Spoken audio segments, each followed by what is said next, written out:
Welcome to Hunting for Conservation. Presenter is Brian Chips, this is AKA Chips. Mahan, retired IDNR wildlife biologist, was our district biologist for 35 years. Oh, not that long. No, 30 26 years. 26 years. So, we shall begin. Take it away, Chips. I'll get my coffee over here, we'll bounce into each other. And that has nothing to do with the California Highway, whatever, you remember the TV program Chips? Nothing to do with that. With the Nothing to do with lavender potato tie. chips or anything like that. I did my master's thesis on buffalo behavior. So they started giving me the name Buffalo Chips Mahan, and I shortened it to Chips.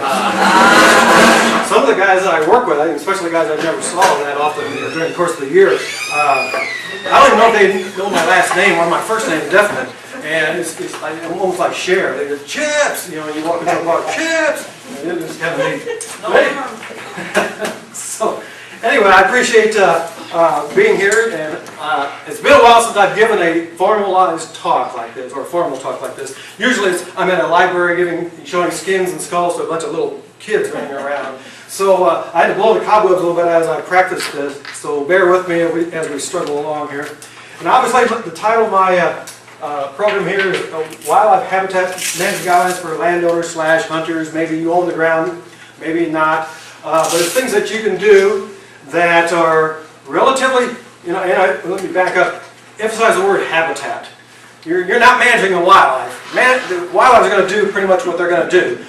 Maybe on the grand scale, the statewide scale, you know, bag limits, season lengths, things like that. Yeah, that's wildlife management per se. But you're going to be managing the habitat. That's why I stress that particular word. And the things I'm going to be talking about are things I emphasize to people, cooperators, landowners that I've dealt with during my career as a district wildlife biologist. And now that I'm retired and living on my property now too, my 80 acres of my little corner of the world, things that I've been playing with for the last several years. These are relatively quick, and because time, we're all short of time. Whether you know, because grandkids or kids or just everyday demands, or maybe you know, maybe you're just lazy, like I am sometimes. I just don't feel like it, so I wait till the last minute to get out there and go out there and deal with something out in the woods, for example.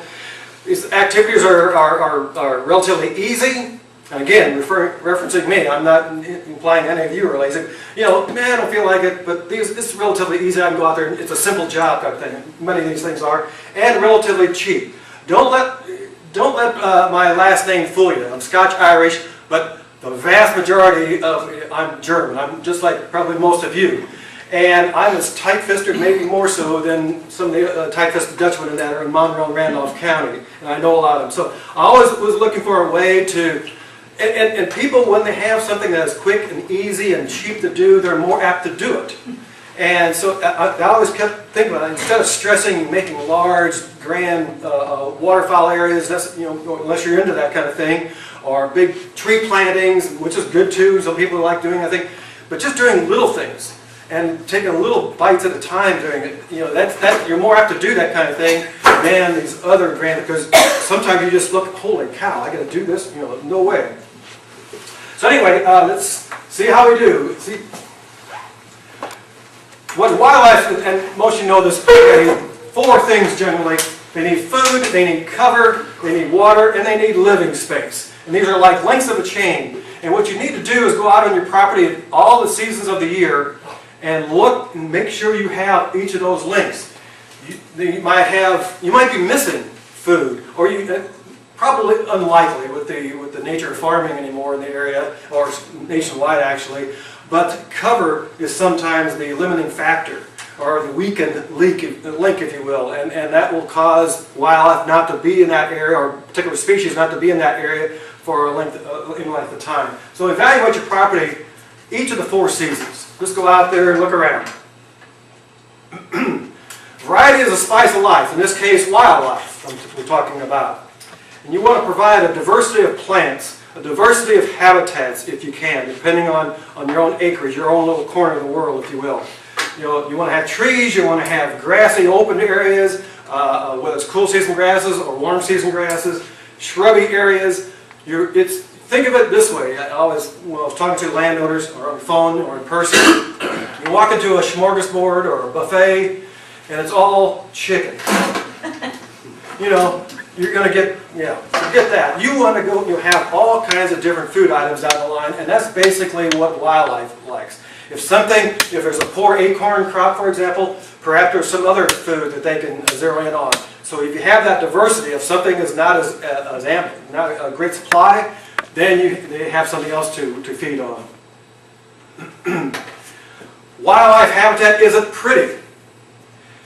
If you have an area, if this is your acreage here, and it looks like a park, yeah, you might see the deer walk through there every once in a while. You'll see turkeys and squirrels, whatever, but you want, most of the time, for most species, a lot of species, not all of them, but you want to have areas that you don't even want to think about walking through.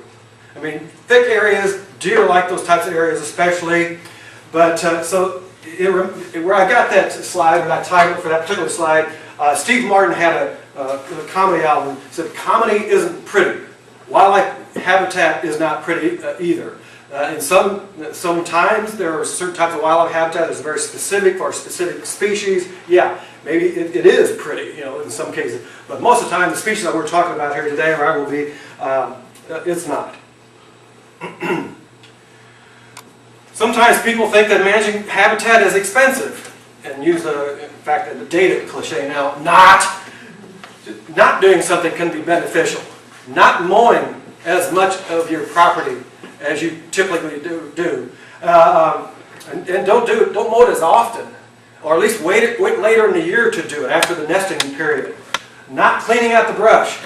I don't know how many times I have somebody call me up, "Hey, can you come out to my property? I just bought 5, 10, 20 acres out in the country, come from the city or whatever. And I just got done, I spent the last couple of weeks cleaning out the brush. Now I want you to come out and show me how to get some wildlife habitat out there." And in fact, my very first visit to a landowner, to one of my cooperators, that's what he had done. It was like 5 acres, and it looked like a park. He had just spent a couple of weeks just cleaning that whole area out. What can I plant to get the wildlife, get the deer in here and the like? I said, "Oh, dude." So, anywho, so don't do that. That saves you some time and effort and money. Don't remove the dead trees from your woods. Let them fall over, but they produce some really good habitat for bats. I mean, squirrels, woodpeckers, they use the heck out of those trees. I remember there was an article, and back in the days before you had stuff online, but I remember reading an article, there was just a huge list of animals that, and insects included, which are animals obviously, but a large number of species that use dead trees in some manner, or for shelter, for food. So don't, just because you got a dead tree, unless it's going to cause a problem, falling down potentially, leave it there. Leave it there for the habitat, for the animals. And then, how many are farmers, true blue farmers in the crowd? Anybody? Nobody? Oh, golly. They're harvesting now. Yeah, they're all harvesting. They're not in here. That's right. Good point. Good point. Yeah, after 3 or 4 cold, wet days, now they're out and about. I don't blame them. So anyway, but this is something, you don't, those first few rows along the woods don't grow much anyway. So consider leaving them, or talk to your neighbors, your farmer neighbors. I mean that F-A-R-M-E-R, neighbors, and if you can, leave a few rows there and then kind of alternate. And I'll be touching upon that later as far as croplands. But not harvesting can save you a little bit of money. The grain that's produced along those in those rows, not going to be much anyway, but just enough, and produce some habitat for those critters. Work. Okay, I got this one from these sayings. When I was a teacher for 2 years, I'd always try to come up with some sort of saying, some easy way for the kids to remember whatever subject we're talking about, some key point or whatever. And I did the same thing with my kids. They would be trying to move something, usually up. I said, always work with gravity. Saying, "Oh, do it this way." "Oh, well, duh." In this case, work with Mother Nature. You got all these seed planters out there, and work with and use natural succession to your benefit. The blue jays will drop seeds and acorns around. They start zeroing in on an owl or a crow. Then they forget about that acorn in their mouth. They'll drop it, and hopefully that'll produce a tree. Anybody who's ever had silver maples in your yard, had to clean those darn things out of your gutter. Those are the silver maples. Those flutter everywhere. Let that come up. Cottonwood seeds, squirrels obviously burying nuts. I included the raccoon because I don't know if you ever had any. experience with raccoons in an open field area. I have some CRP ground, so I ended up planting a bunch of trees. It was a drought year. The trees didn't do very well at all, although I had fairly, like 15% survival, which is actually pretty bad. But it was better than most people because I had raccoons coming in from the adjacent woods, leaving their deposits everywhere. Man, I had persimmon trees coming up everywhere. So it upped my number of trees per acre, so to speak. How can you modify the habitat on property that you hunt or you own or both?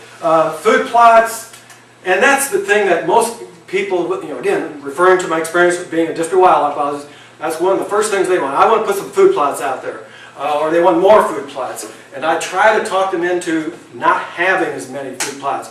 The wildlife on your area, your little corner of the world, is not going to starve to death. There's so much corn, there's so much soybean, so much milo out on the landscape anymore.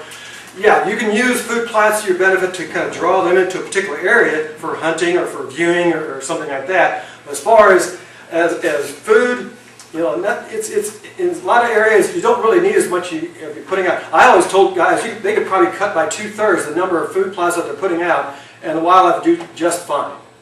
Now, I do advocate, however, disking strips or swaths through your property and not putting anything on them. Just let the weeds come on and show up. They produce a lot of food, and those early successional food plots, or disc swaths I should say, great for quail. Turkeys love them for getting out there and getting insects, for example. Old fields, very similar. Leave the food plots for a couple of years if you can. And old field habitat is something you don't see anymore. I was born in 1950, so you can do the quick math. And I remember, fields laying idle, or portions thereof laying idle for 1 or 2 years. But anymore, you don't see that. But that's not to say you can't try that on your own particular property or where you hunt. Crop fields, similarly, perhaps leaving some crops unharvested along there. Let's talk about each one of these briefly. Food plots, minimum 15 feet wide. I initially had as long as possible.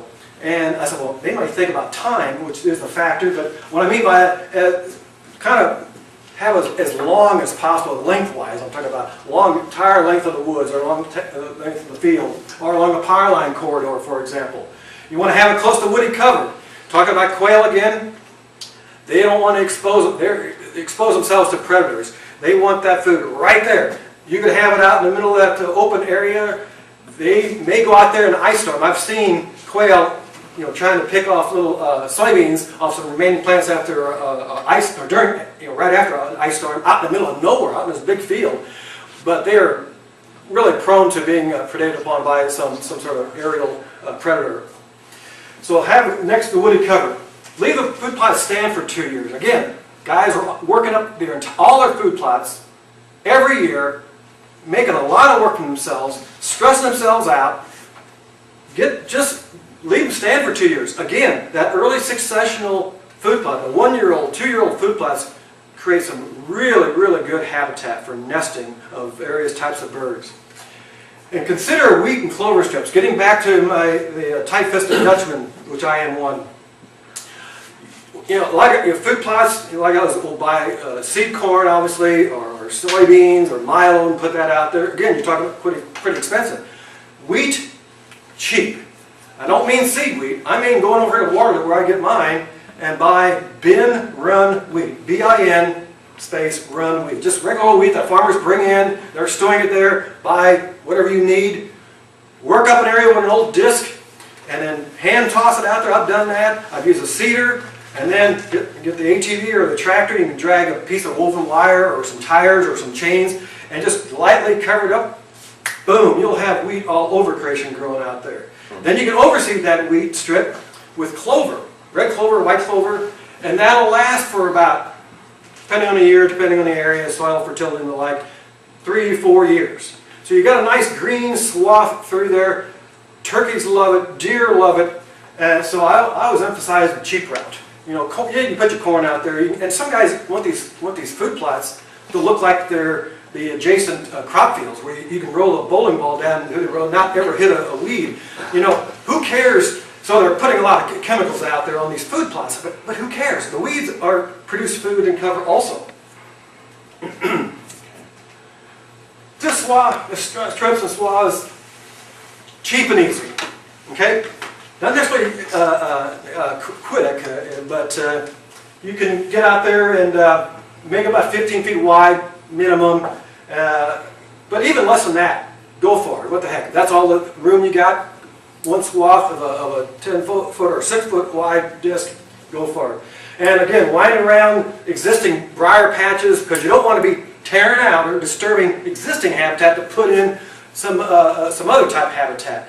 Work with what you got and wind around that, and then don't work up the same spot every year. And do it at different times of the year. Always outside the nesting season, obviously. But wind that thing around there and crisscross them, and pretty soon you get a real hodgepodge of different successional stages, which is good because you're producing a variety of plants out there, a variety of habitats. Diversity, think of that.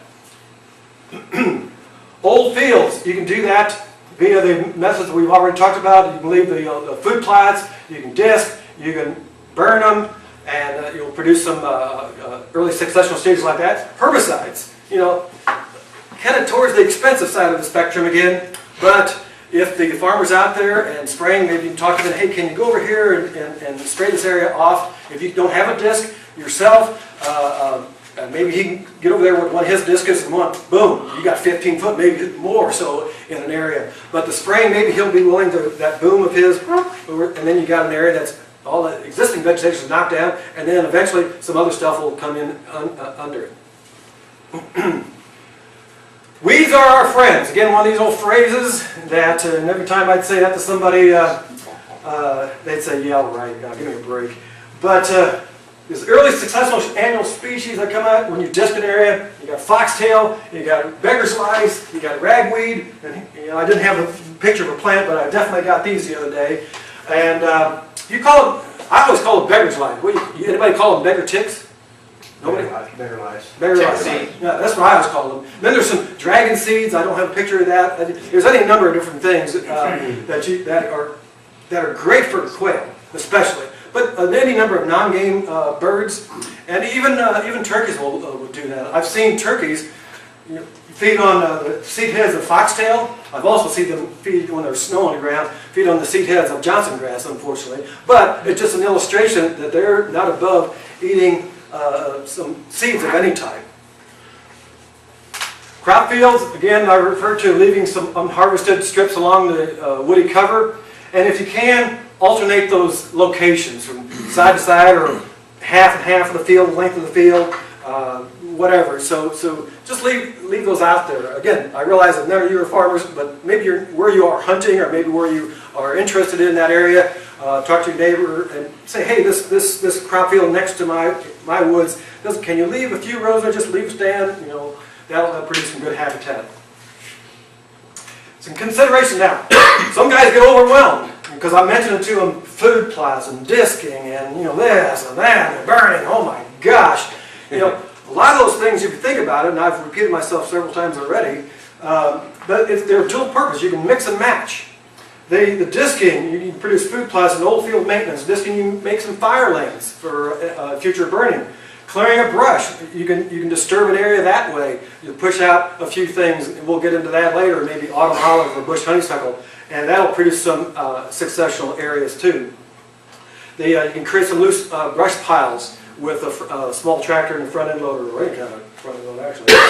And herbicide applications, like I said earlier, increase some old field habitat. Down here, the timing activities, late winter, early spring, good time to do activities such as that. You're not disturbing much of anything out and about, but also after the nesting season. And like, for example, the Farm Service Agency, they don't, on CRP ground, they don't want you to mow in there until after August 1st.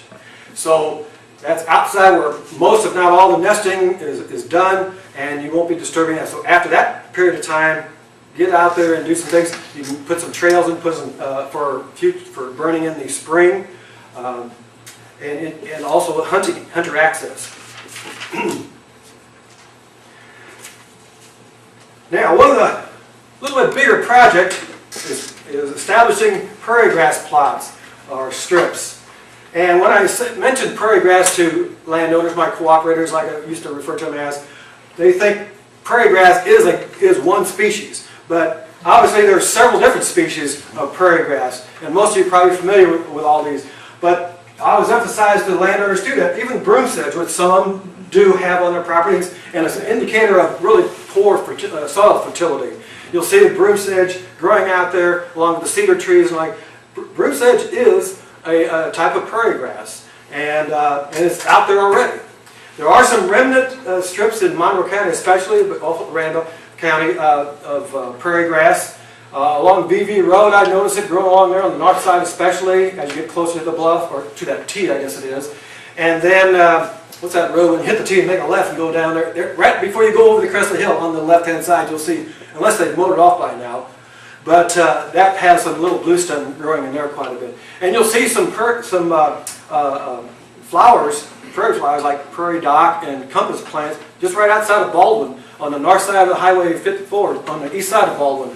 You'll see it all along there. Now, they've already mowed it, but you can still see some of them, a few of them. And luckily anymore, they're trying to save money, so they don't mow it until later also. So by then, a lot of those seed heads have ripened and the seeds are being distributed.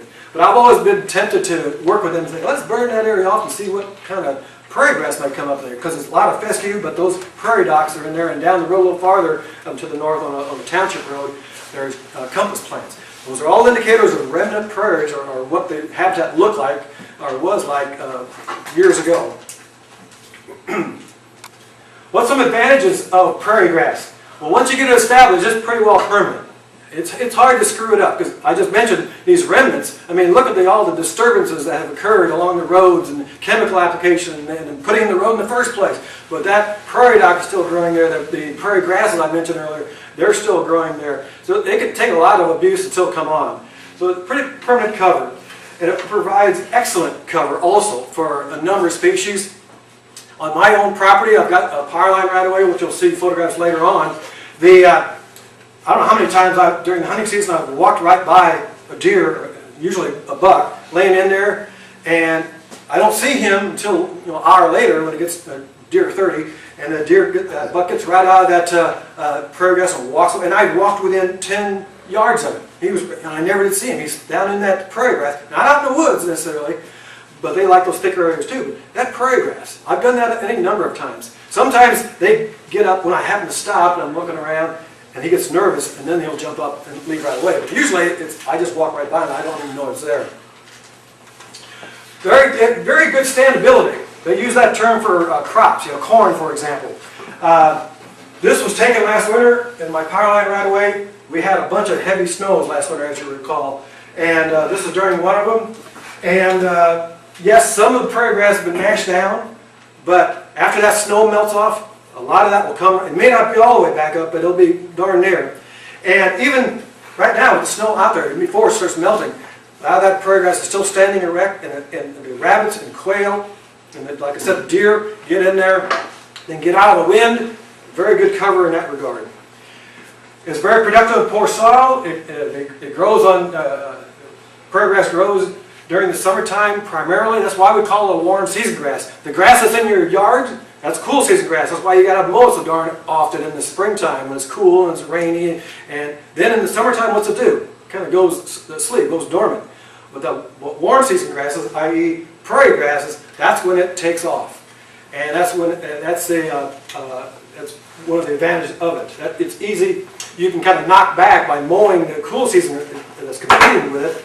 You can kind of knock that back with a mower, and then that warm season grass will come on because it's starting to get warm. That cool season grass doesn't like that. Warm season grass does, so it kind of outgrows it. Easy maintenance. Burning. Best way to deal with and maintain prairie grass areas. Could be construed as one of the more exciting ways to do it too. How many of you had experience with burning prairie grass? Okay, so this is all old hat to you guys. It is amazing how much heat, how much flames. Where I used to live down at Baldwin Lake, the guy who lived there before, Glenn Zanders, maybe you recognize the name, he had a grain bin, you know how big a regular old grain bin is, and they tore it out. It was really rocky soil underneath that grain bin, and I couldn't get very decent grass, yard grass growing in there, so I came up with the bright idea, I'll put some prairie grass in there, which I did. I dug up plots of prairie grass, stuck that in there, and they were taken off, had prairie dock, everything. And it would get up yay high, you know how tall prairie grass. That little spot, which would be like just the corner of this room in size, oh my gosh, you better stand back. it would take off. And it produced a lot of heat, not very long, but it would scare the heck out of you for a few seconds. Disking and mowing, not as quite as good as burning, but it'll do in a pinch. And as I'm getting older, especially after my experience last spring, where a fire did get away from it a little bit, but I'm thinking now, maybe I'll just jump on my tractor, go out there and mow, and then do a little disking. And I've done that already in some of my prairie grass plots. After I burn, I disc it up, and again, you can use it pretty badly, and it'll still come on, do quite well. So there's three methods, although I'll talk about another method you can kind of do it also. Here's my power line right away. You're looking south, more or less, and Baldwin Power Plant's down the road by 2-3 miles farther down. And again, you see the standability of the snow that was last winter. And finally, I burned it off in the spring, mid to late March, and my little dog in the corner there. Wondering what the heck that was. And you said, well, look, here's my fire line. I always put a path out there that serves as access to my deer stand. And there's a house about less than an eighth of a mile away over to the west. Well, I definitely don't want that fire to go that way through these little CRP trees that I've got planted in there. So if it goes that way, I don't care, because the creek's going to stop it. It's going to come to a kind of a V in between the creek and my rock lane. And so you said, well, that looks like that fire got away from you. No, I just let it go. And I wanted that part of that CRP ground, which is in trees, to burn through there. It didn't go very far because it doesn't have enough leaf litter in there yet. And this is what I look like here in early August. I've got a small vehicle. That's a Chevy Tracker. But even if I had a pickup truck in there, you can see how tall that prairie grass can get. That's mostly, there's a lot of Indian grass in there. There's a little bit of switchgrass. Some big blue stem, Silos grama, but hard to find that except for the thinner areas down by the creek. And then also gamma grass. Before I ever had the Indian grass and the other species out there, I went up by the Wathans, by an old strip mine, where I had seen gamma grass growing along the road. So I get out there with my shovel and dig up these tubers, these rhizomes, or whatever the heck they're called, stick them in the ground. There's a little drainage ditch that just goes through there from left to right. And that's where all that gamma grass, that field is primarily gamma grass. Even though it's all Indian grass in the front, it kind of dips down, goes back up, that's all gamma grass. Really good, looks like, reminds me of like one stalk, the seed head, if you're familiar with it, looks like kernels of corn just stacked on top of one another almost. And I think it is related to corn in some fashion. This is another view from the other angle. Again, snow on the ground, standability, showing the habitat created by the prairie grass. And you've seen burn off areas before, so I just went right to where it looked like in August. Now, full disclosure, here's another tool I'm using, going to start to use in managing my prairie grass, some of my prairie grass. I had it hay here about the middle of August. And this is CRP ground, and you can go walk into the FSA office, the Farm Service Agency.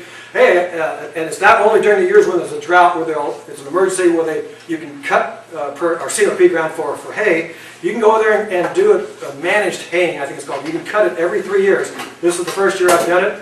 I won't do it again until 2017, I guess it is. But that is just over, there's like 1.2 acres. And that guy got 6.5 bales of hay, big round bales off there. Normally he says he gets about 4 round bales off of that amount of acreage. So it really produces some good hay. Plus it allows me to get in there. I'm having some trouble with reed canary grass because it's down by the creek and there's a little drainage there. So now that reed canary grass is starting to come along, and that's warm season grass too, unfortunately. So a fire enhances it, so you can't really knock it back in that fashion. But now I can see it growing, because you can see the difference between the prairie grass that's there and the reed canary grass. Now I can go in there and spot spray it. So I'm using this as a tool, and plus I get paid by the farmer for the bales, to combat that invasive species. Forest management. Somebody mentioned, Carl mentioned Mark Brown, a district forester out of Spartoff, my former co-worker. That's the best thing you do. Contact him, make sure that what you want to do, what you'd like to do it would be a good match for your woods, or where you hunt, that guy's woods, for example. Temperature stand improvement, you can get in there and get rid of the species like sugar maple, if it's over, if you got too many of them, it's crowding out or overshadowing the oaks and hickories. Elm trees, I've got a big problem with elm trees and hackberry trees. I've only got one sugar maple on the whole property. I have very poor soil on my property, post oak flats, buckshot ground, a lot of the old timers call it. Anyway, but you can also, as a result of doing something like selective cutting, you can create some microhabitats. Maybe you don't want to get carried away with doing this, because you probably got the edge habitat along the outside, but inside, in the interior, those turkeys and deer really appreciate little plots of clover. If you can open up an area that's large enough to put that in there. Control the exotic plants that may be coming in there, and it's hard to find the woods in this area that doesn't have some exotic plant growing in it. What the old timers call post oak flats? Buckshot ground. Buckshot. Buckshot. Because there's little nodules, I don't know what they are, about the size of buckshot, and they're not all one size, but it's really white looking soil. But you see these little nodules in it, and it just looks like somebody threw out a bunch of buckshot. And that's what those old timers called it. The old buckshot ground. This is a fire that I had a couple of years ago, prescribed burn in my woods. And here all the conditions that when you try to burn prairie grass, you don't want to have too much wind when you're burning prairie grass. But in the woods, you want to have some wind. Not too much, but you want to have something just to push that along, push that fire along. And it does a heck of a job in the areas that are conducive to burning. There are some problems, and we'll get into burning or trying to get a burn done later on. We'll get into. But here's these little elms in the foreground, and what will happen? You get a herbaceous layer about yay tall coming in, perfect for turkeys. That hen turkey can go out there, or any turkey, but especially the hen turkey is getting out there just high enough that she can look around, make sure there's nothing going to be bothering them, and the poults around there just bugging the heck out of them, catching insects, excuse me. That produces a really good habitat for those. I went to a meeting several years ago. There was a Dr. Charles Ruffner, a forestry professor at SIU, gave a talk. He's of the opinion that the woods in southern Illinois are so degraded that you need at least 4 or 5 years of annual burning just to get them to a point where then you can kind of back off and do it every 5 years, every 7 years, 10 years, something like that. But right now, if you can, burn it every year. Now, I don't do it myself just because I don't have the manpower, i.e. one. But it is something to consider. But eventually, here's another area that burned off. You know, well, that looks like a park. Yeah, no, that stuff is about yay high in some areas. But eventually, that's an area I burned about 3 or 4 years ago. Now those elms, they're starting to re-sprout. Yes, the little hickories burn off. The oaks burn off. Typically, in that 3 or 4 year period of time, those oaks can really outpeat. Now, if you burn it again, knock them back again, that makes them that much more vigorous, seems like. The elms, not so much. And those oaks and hickories will outcompete and start shading out those elms. Wetlands and waterfowl habitat. I'm not a duck hunter, tried it, can't hit anything, stopped it. Okay? But, great virtue, even if you're not a hunter, wetlands are very, very a good thing to have, even small wetlands, little temporary wetlands. Again, you're trying to create a diversity of habitats, whether it's talking about the plants that are growing out there. You don't want it just all bulrush. You don't want it all cattails. One species of plant taking a whole, again, think about the buffet, the smorgasbord, all chicken, let's go someplace else. You want lots of different things, and wildlife the same way, ducks, shorebirds, and the like. Want a variety of vegetation out there. And you can do that by creating different topography, including islands, shallow areas, deeper areas, and then manipulation of the water, the different water levels, and the timing of the water levels. If one thing you really get into is kind of fun to do, is kind of like the old field management of wetlands, is moist soil management. And you leave that water out there. I don't know if how many you guys hunt on some of the waterfowl areas out in the Monroe County river bottoms? Anybody, or know people obviously that do? A lot of those guys, the day after duck season, pull the plug. There goes the water. Okay. Those ducks that just went through going south, The hardest part for them is going back north to go nest. And those hens, the various species, they need high protein food. And I don't necessarily mean the vegetation that's out there. It's now dead, been flooded for a while. But on that vegetation will be literally thousands of different species of creepy crawlers, little crustaceans and insects and things like that, aquatic insects. And that's high protein food for those ducks to get them back into condition to have adequate nesting occur farther north or wherever they're going to be doing it. So keep the water out there as long as possible into the spring as they pass through, and then let it out slow. Just don't pull the plug and stand back. Let out, I'm talking inches per day, okay? And that will cause smart weeds, the various species to get in there, barnyard grass. Again, you're trying to create a diversity of plant species. And then when you put water out there, again, let's back up for a second. Let's say you have a problem with, I don't mean you because none of us have some of the waterfowl areas, but I would say this to somebody who would have that area. Sometimes you run into a problem with cockleburrs, and that can be a big time problem. They come in very, very quickly. But you can re-water that area and keep water out there for about 3, 4, 5 days, and that will kill off those cockleburrs, and you can de-water it again slowly. And that's a lot cheaper than killing those cockleburrs off with, which doesn't provide very good waterfowl food in the first place. But that's a lot cheaper than using chemicals going out there and killing the cockleburrs. And then later in the fall, slowly put water back in. So it's slow down, slow up as far as marsh-fallow management is concerned.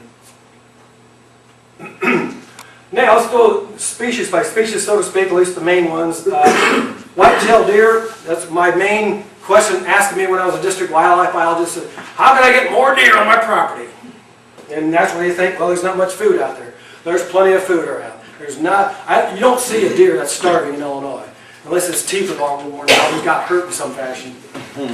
They eat a wide variety of plants, and again, referring to back in the day when pre-internet days, I read an article somewhere, and I'm still kicking myself that I didn't save it. It mentioned every plant in the world, in the Midwest, that deer have been documented eating, and it was just, hundreds of different species of plants. You would think, oh no, they only eat acorns, or they eat a little bit here and there. They do, but the number of species is just amazing. So you want to create that situation out there, have a wide variety of plants. Cutting timber, like selective cutting I mentioned earlier, you'll create those microhabitats in the woods and make a thicker areas where that sunlight can get down there and that secondary growth comes on. That's where deer like to bed down. The does like using those areas for seclusion when they're dropping their fawns in the spring. I mentioned earlier about the corn and soy is important, but you don't have to kill yourself trying to put it in your food plot. And there's plenty of food around. And bucks like to hide in that thick vegetation, whether it's in the woods or in prairie grass like I mentioned earlier. This is something I've done and I always encourage people to do. Make paths in your woods, adjacent to your woods, in your prairie grass. Several different reasons. It makes access to the area easier to do the maintenance on it. It creates early successional habitats. Here's when I haven't mowed yet or don't maintain until later in the fall. But that's all annual weeds that are coming up in there. Good habitat, good areas to attract bugs. The turkeys are in there. You can produce fire lanes, between two different areas that you want to burn, or when necessary, a fire break. And they come in handy in that regard too. If it jumps the line, unfortunately, then you can at least you got another path back over here that you can say, okay, no problem, we'll just backfire and do that. Deer love them. I mean, oh my gosh! Before I had my own property, I'd go out with my dad's tractor, and I used to abuse his. It was a Ford tractor, 460 Ford tractor. Well, after several years of abusing and taking it through some areas I shouldn't have taken with a bush hog, it was a faux tractor because the R and the D had broken off because I smashed it. It was terrible. He'd always shake his head after I'd come back. But during those times, I noticed I could go out there, mow in the afternoon, mow some areas off, make some paths, I should say, in the woods and the like. I'd go back out there hunting that afternoon or that evening. 2 or 3 hours later, boop, boop, boop, boop. Deer tracks down that same swath I just created. Holy moly! So deer love them. Sometimes, they like those thick areas to hide in and like, but sometimes when they're walking around, they don't want to go through that thick stuff any more than you do. They want to go where it's clear. So you kind of encourage them to get them by your deer stand or just for viewing purposes. And it makes appreciation better. What the heck does that mean? That means, like, for example, every day I take my dog out and go for a walk in the morning and the evening, and I can walk around and I can see things that I have done. I can see, okay, here's an area that I burned off. And look at those little big oaks coming in. Ooh, I can appreciate what I have done. I get satisfaction from that. Later on, I'll show you some bush honeysuckle that I killed off, and I see that. Great. It makes me feel good. So allowing you access into those areas gives a better appreciation of what you have done. Even if it's just a little bit, you can still feel good about yourself. Wild turkeys, turkey poults. Number one, insects are number one. You think, well, no, they eat seeds, they eat acorns. No, not in the summertime. Again, insects, very, very high protein. And the turkey poults eat the heck out of them. They're growing fast, they need that protein to help them grow. Acorns are important, yes, but that's later in the fall, and they eat a lot of those. The hens like the somewhat dense understory, like treetops are left over from when a tree falls down, or whether maybe an area has been cut for timber. They nest in amongst that. Loose brush piles. Brood cover is sometimes the missing link. That cover is the missing link in your particular habitat or your property. The roosting habitat the same way. Sometimes there's not suitable roosting habitat. A lot of people, and I know you guys all do, but it's amazing the number of people don't think the turkeys can fly. Game birds, those ones they raise in those big sheds and that, yeah, they can't fly, those big males. But wild turkeys, they fly very well. Here you see that turkey head. This is a milkweed, I believe it is. But that turkey head, there are some poults around here. You just can't, there was a sequence of photographs I got off the internet, and you can see them going into that particular plot, and that she's there, and it's just high enough, that type of habitat, which I keep encouraging people to do, just high enough that she can look around. Those poults are in there eating bugs and grasshoppers and whatever else, little milk pill bugs we used to call them, roly-poly bugs, some people. But it's good to have that type of habitat, and those early successional places I mentioned earlier create this type of habitat. Quail, rabbits, and guys say, well, people used to work for the Department of Conservation, you turn loose those darn coyotes, that's why we don't have those quail and rabbits. No, it's a lot more involved than that. Habitat loss, mainly. Several years ago, we had some bad winters where the quail really got hammered by some late winter snowstorms and freezing rain. Again here, primary quail summer food for those little chicks, bugs, insects. That's what they like. And they have to have food and cover. You might have plenty of food, but if they don't have the cover, like nesting cover, brooding cover, escape cover, winter cover, you're not going to have. So even the subdivision of cover, I talked earlier. I talked about the links of the chain: food, cover, water, blah blah blah. Well, even cover itself has links in it. And if sometimes you might have plenty of nesting habitat, but maybe you don't have winter cover. Maybe you got escape cover, but you don't have brooding cover. That's why you don't see the turkeys out there in the summertime with those poults. Bare ground. Think of a tennis ball. You got some early successional stuff, and it's kind of, you can see some bare ground. If you can take a tennis ball, about the size of a quail, put that on the bare ground, kind of roll it around in amongst that stuff, that's pretty good. And you don't have to actually have a tennis ball, just, okay. Look at it and evaluate it. That would be good quail habitat. Early successional. 1-year-old, 2-year-old food plots, old fields, things like that. Disc swaths, 1-year-old, 2-year-old disc swaths. That's why I tell you, don't work those areas up every year. You're missing out. Quail, they're pretty weak scratchers. They do scratch a little bit. They're not like turkeys. You've seen turkeys. Wow, okay, I'm getting that. Quail, not so much. They want to see that seed laying right there, and then they pick it up. And that's why you need that bare ground in amongst that vegetation. If that stuff gets too thick, like in the case of the fescue, then they can't even get in there. Late winter cover is critical. Woody habitat, prairie grass, but also the woody cover, shrubs and trees along the edge. And especially when we get these late winter and these heavy snows I talked about earlier. Clover strips. I'm getting clover strips where I mow, fire lanes around my program. I didn't put it in there. It's just coming on by itself. Now, part of that area, not all, but part of that area was old field. So I'm thinking that clover seed is part of the seed bank, but also probably birds are bringing seeds in there in some fashion. There it is. But I mow. I get that nice swath of clover, that green clover. It acts very good as a fire lane. Deer love them. Turkeys like getting out in there. You see the rabbits along the edge of the woods in that clover area. And that just came on by itself. It's pretty amazing. And I always think about Brer Rabbit. And I look around, there's not too many young people. There's a lot of gray-haired people like myself, although I haven't quite shown it too badly yet. Remember Uncle Remus, the story, the tar baby, and the Brer Bear and Brer Fox caught a Brer Rabbit because he got stuck in the tar baby. And the rabbit goes, don't, skin me. Yeah, go ahead and skin me. Yeah, hang me, whatever. But don't throw me in that briar patch. Well, that's where he wanted to go. That's where he's born and raised. That's what you want to think about good rabbit habitat, or rat-a-tat, some people call it. Briars, blackberry briars that come in. And that's why earlier I said, when you're discing, go around those brushy areas, go around those briar patches, because that's rabbit-tat. That's where the rabbits want to be. Okay, soapbox time, so to speak, and I know a lot of you are already familiar with this. The bush honeysuckle, my bane of existence, if you will. Bright red berries, and man, I just see those seeds going out all over creation. If you're not sure what bush honeysuckle looks like, and spread the word. I know most of you know what it looks like, but spread the word.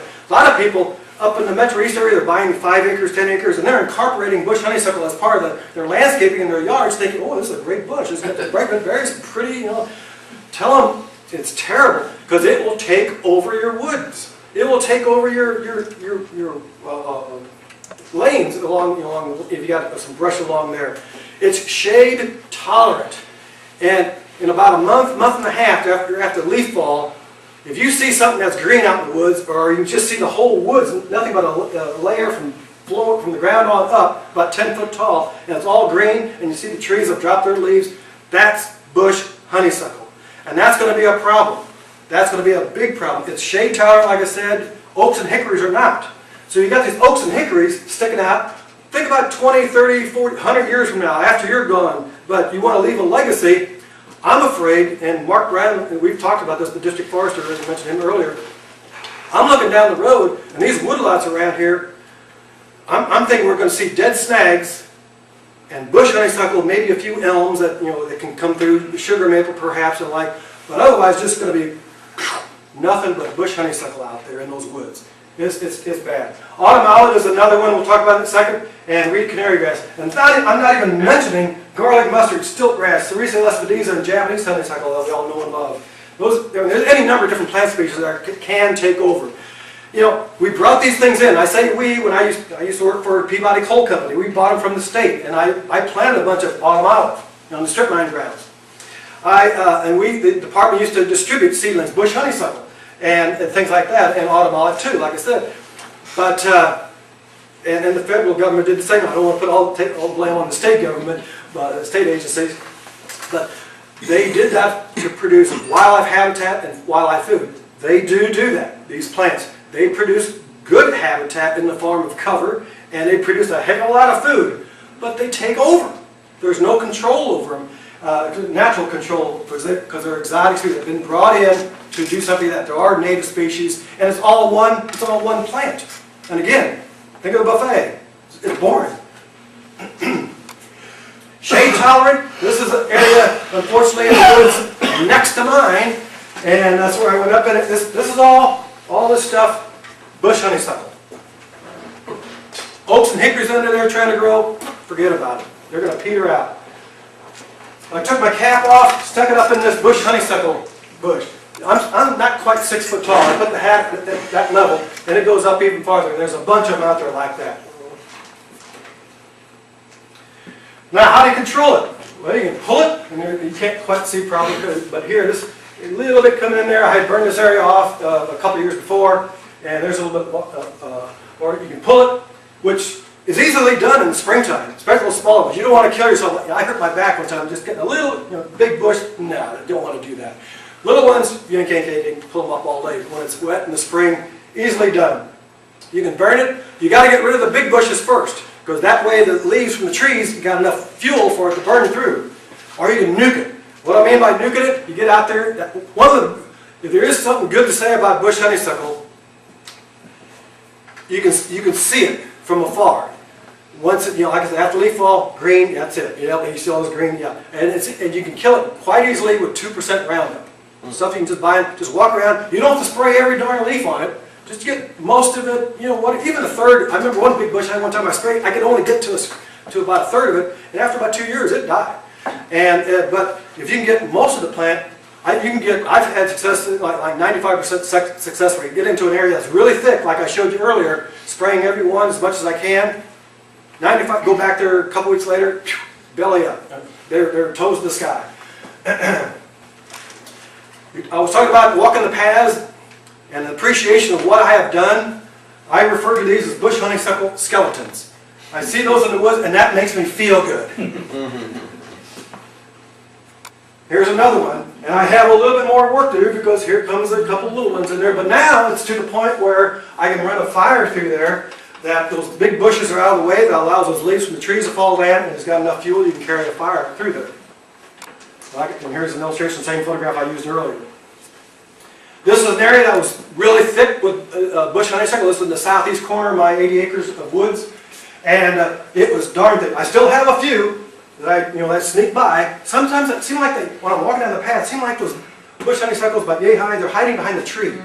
I've walked by them, how many times I go, I've walked by there for months, and finally I see it because I happen to get over there for some other, or maybe walk from the other direction, and I see the darn thing.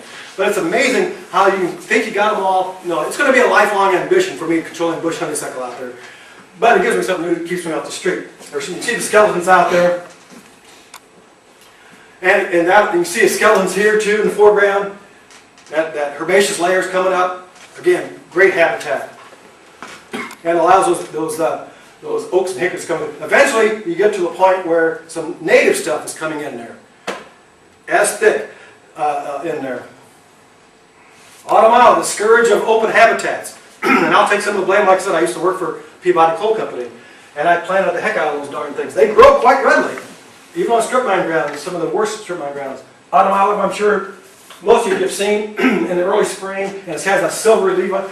They have bright red berries too, but I always call them kind of dusty looking, speckly kind of thing.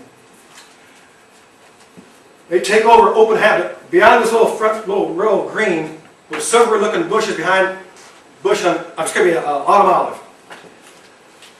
Another area is starting to come in with some trees and bushes out there, but those autumn olives are out there too, and they'll just keep on going. One good thing about them, actually there's a couple things about them. Let's see if I remember both of them. But they're easy and fun. They're fun to push out of the ground with a little tractor with a front end with a bucket. They're very shallow rooted. You can go up to one with your bucket and push it, and kind of weakens up and then you get that bucket just popping right out of the ground. And you can make brush piles quite readily, or to burn. You can burn them, or I would advocate leaving some around just after you push them out for habitat in that regard. But then you're always going to have to come back and respray the sprouting from remnant roots, or you can run a fire through. Now it's going to be enough fuel that you can run a fire through those grassy areas. Reed canary grass. That's another problem child that I'm dealing with in my prairie grass area, especially down in the bottom areas, in that power line right away. This is it's getting a little old. You can see it's already, seed heads are already ripened up, but you can see that characteristic pattern of the leaves here. And I'm trying to spot spray that stuff, but it's a pretty bad monkey. It makes good hay, according to the guy who cuts the hay on my dad's ground, Jason Toomey. But I said, I think I'm going to go out there and start trying to kill that stuff off. And he goes, okay, whatever. I'm going to try to get some prairie grass started down there for him. But it'll take over the whole bottom area. It really will. And it won't allow anything else to go in. The main thing I always encourage my landowners and cooperators that I used to deal with to do is to experiment. Again, referring to the food plots. They'd always ask, well, how about that clover they advertise on TV that grows those big moose-sized antlers on those deer? And what do you think about that? So, yeah, I should get some of that. If you want to knock yourself out, it's expensive. That stuff was developed down for the southeastern United States, southern part of the United States, where the soil fertility is not very good. Up here we have pretty darn good soil fertility. And again, it's hard to find deer that are not well fed around here. Well, I was told to do, yeah, go ahead and buy some, but also put out just some regular red clover or Ladina clover of some sort and compare the two. You got trail cams, or while you're out there hunting, see which one attracts the deer more. If there's no significant difference, why spend the money on that expensive stuff? You're getting as good as stuff on those wheat strips, on that red clover strips, and whatever those plots. That's what I would do, but I'm pretty tight-fisted, like I said earlier. Try different things. Most wildlife is pretty adaptable, at least the species that we're talking about here. Pretty darn adaptable, and they appreciate anything that you're doing out there. And if you do something that's not quite right, it doesn't produce the results that you thought it would, or that I've been saying it would, try something else. You know, at the very least, you're creating a new area for early succession to occur. And bite off what you can chew. Again, you think about, oh man, these food plots and this waterfowl area that I'm trying to put in this wetland area, blah, blah, blah. Put it in small bites and just do what you can do at the time that you have to do it. If it starts being a chore, if you start stressing out, you're thinking, oh, I got all this work, it's not going to be fun, you're not going to do it. Do small bites. And one last thing, somewhat related, don't forget the kids. Now, I don't have 3 grandchildren, I got 1, but this is 3 different ages. Start them early and often to educate them about nature. Now, we all try, any of you are hunters, and I'm one, obviously I turkey hunt. You know, we all try to get kids involved with hunting, which is, you know, we want to keep that legacy going, because we get a lot of the states, the United States, including Illinois, get a lot of money put into the pot to enhance and create wildlife habitat on federal land, on state ground, or even on private ground. A lot of that money comes from hunters. They're paying an extra fee, your license fees, and paying extra taxes on ammo and firearms and the like. So we like to keep that legacy going, to keep generating that money along that line. But even if you're not hunting, take your kids out, your grandkids, whatever, and instill in them about nature. I probably had the only, I think she was like 1 or 2 years old at the time, and she knew the difference between what a great horned owl sounded like and a barred owl. She could identify a cardinal, she could identify a tufted titmouse, and about 3 or 4 other species. And she had it down. I mean, she knew exactly what they were. But even if it's just something as simple as taking a kid out and showing them an anthill, and you can kind of spice up the situation by throwing some breadcrumbs out along, and those ants will go nuts. You know, hey, there's some food, and tell that kid what's happening, and get that interest in nature at that just one point in time, and then expand it. Watching a spider roll up a grasshopper, which you can kind of throw in there, but just watching that, or watching a spider create a web, getting that kid to stand still for that long to watch that, get that interest in nature instilled in them. And like I said, start early and often. She was already involved playing with these toys, books about nature, and then this was just a couple weeks ago. I don't know what we were looking at, but we were given the eye there. So keep that in mind when you have kids, whether it's your own kids or grandkids, or even great grandkids. Obviously, get that going. I've got time. Oh, one thing. I have a book here. Maybe some of you already have it. This is written by a friend of mine, former co-worker, Debbie Newman. Creating Habitats and Homes for Illinois Wildlife. I found I had a couple extra copies, and today only, we're going to be offering this in some sort of raffle. We haven't determined how to do that yet. But if you already have one, or if you want to give one as a gift, we're going to do that in a second. In fact, we'll probably do it like heads and tails kind of deal. I also have some handouts that cover pretty much what I was dealing with, or talking about, excuse me. Some general information. I'll just line these up here. And you can come up afterwards on general information. Specific things about food plots and disc swaths and things like that is here. And they're two-sided in most cases. Moist soil management included, wetland type information. There's stuff you specifically could do for a specific species. I call these my quick note. Again, I try to do things not only taking care of habitat, small bites, but when I was educating, telling landowners, I figured they're not going to, sometimes you just don't want to page through a big book Okay, well, what's to say about food plots? You just want a one-page handout that tells you a little bit about that, a little bit about the food for deer. Okay, couple points, and then what can you do? And it's got a check marks by some simple things that you can do to increase the food. On the back of that particular sheet, it's another quick note, cover for deer, then food for turkeys, and cover for turkeys, and then it goes through. So these are just one-page deals that you can kind of refer to, and repetition is very, very important. I find it for myself, so I can keep it in my head. There's also a quick note regarding wetlands, and some information on how to create ephemeral. I didn't even mention small wetlands. You can, with a tractor with a bucket or a scraper, you can scoop out some areas that you've disked up in the woods or an open area, just to hold that water in the springtime for several weeks. If it dries up in the summertime, that's what you want to do. It's an ephemeral pool. You don't want fish in it. You want frogs and tadpoles from them, and toads and salamanders in there. That's what you want to do. These ephemeral pools, these temporary pools can be created very, very quickly and easily, cheaply. That's talked about here. And lastly, another quick note there dealing with bush honeysuckle and weed canary grass. And then something I picked up, and I was always doing that. Seems like Missouri has more money to spend on things like that. So I picked up something regarding bush honeysuckle from them too. That's on here also. But, if you have any questions or comments, feel free to tell me I'm wrong in some places or suggestions. I'll try to address those.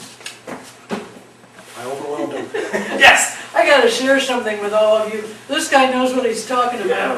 About 1998, I think it was. You were one of my first, yes. We bought 25 acres adjoining our ground, and we wanted it. We had 1 million horses, and we wanted a hayfield. But we had a lot of woods and everything, and we love wildlife, and so I contacted him to be my biologist, my wildlife biologist, and he walked my property and made suggestions, and there was about a 2-acre patch that the previous owner had let grow up instead of putting it in crops, and there were some autumn olives. Volunteer ones, and they're kind of cute, you know, but I didn't like them. But he said, you know, if you got it, and we had an old tractor. He said, if you got an old tractor with a bucket on it, you can really push those out easy and get rid of them. And I had planted some myself on a hedgerow. I don't even want to talk about that. Many years before that. I'm guilty of it too. But our tractor was very old and broken down, and my husband was getting old and broken down, and we didn't do it. I have 2 acres of a jungle of autumn olive now. I mean, I need... I've got, the first plot of ground I bought was 40 acres and had a 7-acre field in it. I got trees planted in it. I wasn't living on the property at the time. And when I started living on the property, I walked around through there and started dealing with bush honeysuckle. I had autumn olives in there. The stems on them were like this big, you know, multiple stems coming. Holy moly! So I'm slowly dealing with that. I'm not pushing those out because I can't even get in there with a tractor. But I am getting there with some crossbow. I just hit it with a hatchet, open up the bark, squirt a little herbicide in there, and there's some. But it seems like you got to do every darn stem. Now bush honeysuckle seems like you treat one little stem, you know, bigger ones, and they'll go belly up. But these autumn olives, they're a little bit. I have never had any luck killing autumn olives just spraying the leaves with 2% Roundup. Or very limited luck. I mean, they're kind of a waxy type leaf anyway. Bush honeysuckle, on the other hand, I can spray not even the whole thing, and like I said earlier, it'll die. Those autumn olives will take over, like you've experienced. So, do you have a coin, Carl? Small coins. That'll work. Well, it's got 2 sides to it. I don't have any silver dollars. Oh, you be the flipper. You're gonna see it. I'm ready. Okay, anybody who would like to not take a chance, but would like to win this book, you can stand up. Anybody going to stand up? It's free. It's normally $5,000. Okay, now you get to make choice what the coin is going to come up, whether it's heads or tails, and you indicate such by heads or heads. Well, better do it 2 hands because you might try to trick me. Heads or tails, okay? So, and then Carl will do the flip, and if it comes up heads and you've indicated heads, you keep standing. Everybody else, you sit down. And pretty soon we're going to end up with 1 person, I think, according to the Las Vegas odds. Okay. Okay, but indicate heads or tails. Heads or tails? Heads or tails? Heads or tails? Heads or tails? Just tails. Oh, look at that. Now we got rid of something. Okay. Do it again. Indicate. You keep the same or you switch heads or tails. Too It's small. too little of a Too coin. little of a coin. Heads. We have a winner. It only took 2 rounds. I think you saw everybody else having tails. Well, I'm gonna go heads. There you go. If you want a copy of that book, I talked with Debbie just yesterday evening. It is available. If you go online, if you see it listed somewhere for like $100, and she's done that herself, just don't spend that. Don't pay more than $25 or so. It is available, like I think at U of I bookstores, SIU bookstores, and elsewhere, but don't pay more than $20, $25 for it. And if you have trouble finding it, let me know or let Carl know, and we can get you in touch with Debbie Newman. I'm sure she can find a supply for you somewhere. It's got a lot of information in it, and if that stuff is different from what I'm selling it here or told you about, go with that. Yeah, in fact, Debbie is going to be speaking at our Good Day at White Rock celebration on October 11th. So if you want a signed edition of this book, let us know and we'll ask her to bring some copies. Yep. She had already given me one, that's why it was Did there. you sign it? She did. There you go, that's worth more. You're probably trying to sell it for $100. Sign. You're the guy. Yeah. Any other questions or so that I can address or try to answer? So the best time to be spraying bush honeysuckle would be after After leaf fall. Yeah, because all these stuff that you want to have out there, it's dormant. There's only one species of shrub that I have in my woods at least. I think it's privet. Possum hall. Possum hall. The leaf is completely different. The bush honeysuckle has a pointy leaf, whereas the possum hall has kind of a spatula shape. It's wider at the tip than it is at the base. And you can tell, and the bark is completely different too. And once you see bush honeysuckle, and occasionally I get a little wild and I just, boom, there's a possum hole. Well, collateral damage. I think I'm doing more good than I am damage, so, don't worry about it. Don't stretch yourself out. But yeah, best time because you can see it. And it gives you something to look at when you're up in the deer stand, perhaps. Well, there's one, there's an area I got to deal with. Very easily found. You're not going to hurt it, and you don't have to treat the whole thing, like I said, and you can get a lot of stuff done in a short period of time. I went, that southeast corner I talked about in my woods, I started the house, and I was going to go there to deal with that thicker bush honeysuckle that one day. Now, I remember I had seen when I was walking past some other areas. This is when I first moved out to the property and hadn't done very much yet. Well, there's a few bush honeysuckles out between there and there. I was just going to wander around in there. I ran out of stuff in my backpack spray before I even got to the thicker part, so I had to go back to the house and do it again. So there's more out there than you realize. And it's really depressing, for lack of a better term. You drive around over by Floraville, Paderborn, Sparta, and some of the other areas. In the fall of the year, October, November, man, you just see those. It's all bush honeysuckle. That's all it is. Yes, the deer like being in there, but holy cow. Just think about, there's other stuff that can, and it's easily killed, so let's do it, kind of thing. Spread the word on that kind of stuff. Yes? We had an entomologist do a presentation for us last year, and he was talking about ticks. We also had a physician here talking about tick-borne diseases. Sure. And the entomologist had done an experiment. He built a tick trap, set it out and his tick trap was just an old cooler. Yeah. He put dry ice in it, and then he attached it to a piece of plywood and put double stick tape around it. Oh, okay. Okay, he set that out and what the dry ice will do, it gives off CO2 like humans do. Oh. I wonder what the dry ice is. Yeah, Okay. so he put that in a patch of honeysuckle, and he got thousands upon thousands of ticks. Yeah. Then he removed the bush honeysuckle. Right. Put the tick trap out there and got very few. And so his deduction was that the ticks are on the bush honeysuckle waiting for a host to walk. Oh yeah. So there's two reasons to get rid of the bush honeysuckle. That's not to say that ticks won't climb up some sort of native Well, stuff sure. too, but I don't think that native stuff will get as thick as the bush honeysuckle will. Exactly. And at the same time, by getting rid of the bush honeysuckle, at least you're allowing those oaks and hickories to come through, because there is enough light that comes through. That's the biggest thing, like I mentioned earlier, that stuff is not I mean, that stuff is shade tolerant, and then oaks and hickories, what you want, it's not. So. Yes, sir. And I agree with you, and I've dealt with bush honeysuckle for many, many years, but the property I'm on now, I was in the timber management program through Right. IDNR. Right. And I got kicked out of the timber management program for not taking enough steps to eradicate my honeysuckle. So my question and all that would be, the state of Illinois does not eradicate bush honeysuckle in parks, roads, everywhere. Why kick me out of the timber management program? I'm trying to do something good. You're dealing with Mark? Yes, So sometimes the decisions are made above him. sure, and I understand that, but I got 20 acres Right. and it's like, you know, you got 80 acres. Yes. It's not gonna happen. Right. I mean, it's not possible, I've got- physically possible. It's thick next to me. You know, some of those Right. photographs are from my neighbors, was adjoining woods. And mine is pretty well cleared up now. I'm lucky I got that buckshot ground, and, you know, bush honeysuckle likes the more fertile ground. And you've got that in some of the Monroe County areas, and Floraville County. That's probably pretty good soil. Where I'm at, no, I'm lucky. I had some bad spots, but I didn't have the whole woods covered with it. But it is getting thicker and thicker in his woods, which is immediately the same kind of soil immediately adjacent to me. So it does get worse and worse, yeah. I just don't understand why.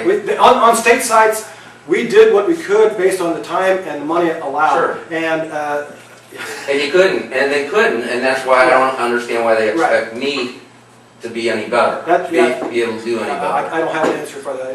You know, take it up with Mark, try again, whatever. That would be frustrating. It's Extremely very so. frustrating, very Yes. When frustrating. you're trying to do something good and then you get kicked out for Right. that. But I remember it's almost reflexive for me to spray bush honeysuckle. Mark Brown, Marty Kemper, and myself, back when I was still working with the department, and Marty too, we were down at Randolph County Lake spraying stilt grass. And they got it bad down there in some of the draws and tributaries. And going back to the truck to refill with the 2% Roundup, I couldn't help myself. I was supposed to be just spraying stilt grass, but I couldn't walk past the bush honeysuckles that I was finding, because I used up about half my tank full just spraying the bush honeysuckle to get to the stilt grass. But it's just, I mean, I see when I just got it, or try to pull it up. When I'm out turkey hunting, I turkey hunt over by VV Road and along the bluffs over there by Renal, and it's just reflexive. I got to pull it, I try to pull it up. If I'm not hearing any turkeys, what else I got to do, you know? So I do what I can. Any other, We've treated autumn olive with a, oh dear Lord, a garland and spray it around right. all the way around, and that I really doesn't. I know just enough about herbicides to be dangerous. It seemed like when I was on the farm, I was born and raised on a farm, and chemicals, you know, we didn't, back then you had Treflan maybe, that came on later, and then all these other ones they have now.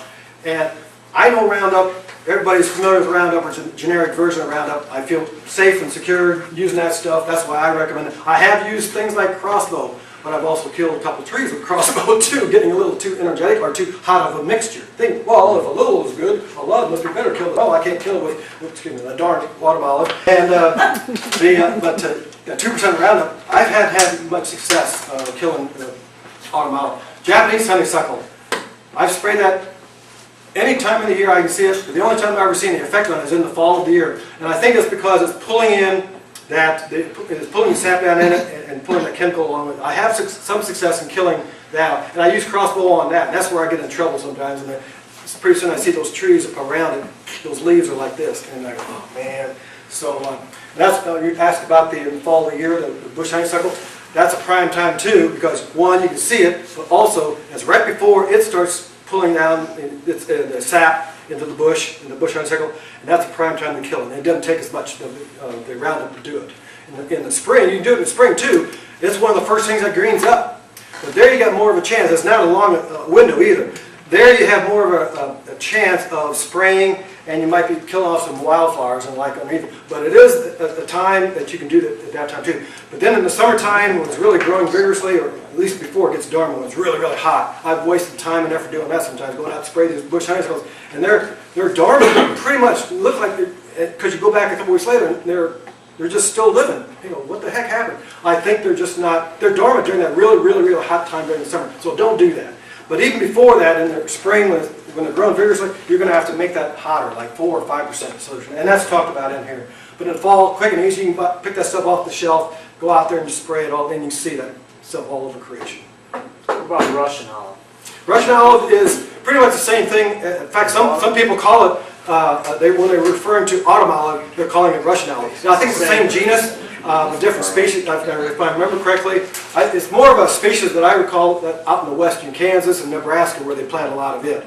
Around here it's mostly, if not entirely, autumn olive. But you might have some Russian olives around here.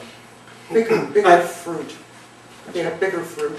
Oh, no, that's it. Yeah, I hunted around in Millstadt, and this guy must have been a test plot for Russian olive at one time, because I had 3 of them that the bases are that big. Wow.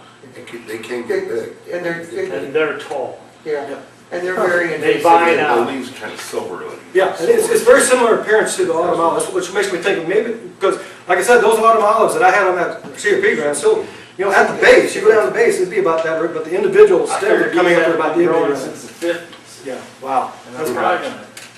I think tried to Russian kill olive them. is. I tried to kill them is with more diazepam, cold and that tolerant. didn't even kill them. Really? Killed the oak tree next to it. Yeah, you gotta be careful, again, those other herbicides, but Roundup, that's pretty safe stuff to use on that. You do that foliar spraying. How about regular honeysuckle? Japanese honeysuckle? Yeah, The binding? Yeah, that, I've had success in the fall spraying that with Roundup. because I sprayed it with 2%, and it was like laughed at it. Yeah, exactly. Oh, yeah. That's why I still spray it because it's a reflexive. I've been spraying bush honeysuckle and I see a bunch of Japanese honeysuckle. I still try to spray it. And once in a while, every time I go by it, because I'm trying a different area, spray bush honeysuckle, different area, spray bush honeysuckle, and I've come back the same path, I see that Japanese honeysuckle, I'll spray it again if it's still green. Once in a while, it'll go belly up.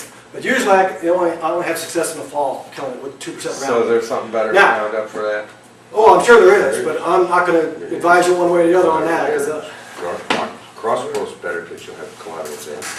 so be careful with crossbow. Does everyone know how to recognize bush honeysuckle as opposed to like possum hawk or spice bush? No confusion in the plants. The pointed leaf. Yeah. Also, And it's the only one hollow stem. If you clip off a tiny little branchlet, it's hollow. All the others are not that. Light colored, kind of shaggy a little bit too, the bush honeysuckle. Yeah. Not like a shaggy bark hickory, but it's kind of shredded look. Whereas the possum haw, it's more of a darker gray kind of stem. And again, the leaves are totally different, totally different. Yeah. And if you got one bush honeysuckle, you're going to have several of them rubbing that in. Whereas a possum haw, you might have one, you might have another one over here, but bush honeysuckle just, don't get me started, but you already did. If you take a trimmer and just cut one little stem, you're gonna see a hollow center. That for sure is bush honeysuckle. And the stems are striated anyway. Right. Yep. Anything else? Any questions, any answers? Thank you very much. Thank you very much. Yeah, no problem. Hopefully, I repeated myself quite a bit, but I found when I was a teacher, that looked good. Thank you.